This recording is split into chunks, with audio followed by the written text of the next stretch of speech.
కర్కాటక రాశి. ఈ కర్కాటక రాశిలో పునర్వసం నక్షత్రం 4 పాదముల వారు, పుష్యమి నక్షత్రం 4 పాదముల వారు, ఆశ్లేష నక్షత్రం 4 పాదముల వారు, అంటే పుష్యమి నక్షత్రంలో 4, ఆశ్లేష నక్షత్రంలో 4, పునర్వసు నక్షత్రంలో 4వ పాదం, 4 పాదములు కాదు 4వ పాదం వారు, ఇట్లా 9 పాదముల వారు ఈ యొక్క కర్కాటక రాశి జాతకులై ఉంటారు. ఈ కర్కాటక రాశ్యాధిపతి అయినటువంటి చంద్రుడి ప్రభావం చేత మానసికపరమైనటువంటి ఒత్తిళ్లు ఈ సంవత్సరాంతం వరకు కూడా మీరు అనుభవించవలసిన పరిస్థితి ఏర్పడుతుంది. భార్యాభర్తల మధ్య సఖ్యత తగ్గి విపరీతమైనటువంటి చికాకులు ఎదుర్కోవాల్సిన పరిస్థితి ఏర్పడుతుంది.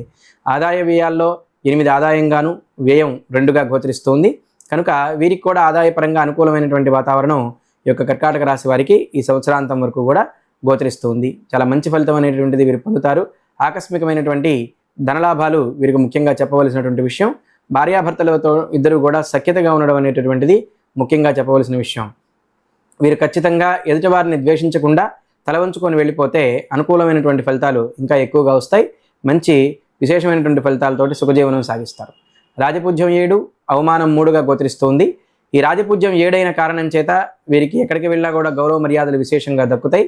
సంఘంలో గౌరవం పెరుగుతుంది. ఒకవేళ రాజకీయ నాయకులు ఈ కర్కాటక రాశికి చెందినటువంటి వారైతే కనుక విశేషమైనటువంటి పదవులు వీరికి వచ్చేటటువంటి అవకాశం గోచరిస్తుంది. అనుకూలమైనటువంటి వాతావరణం వీరికి రావడం అనేటటువంటిది జరుగుతుంది. ఈ కర్కాటక రాశి జాతకులు గురుడి యొక్క ఆరాధన చేయడం మూలకంగా మంచి ఫలితం పొందుతారు. శివాలయ దర్శనం చేయండి.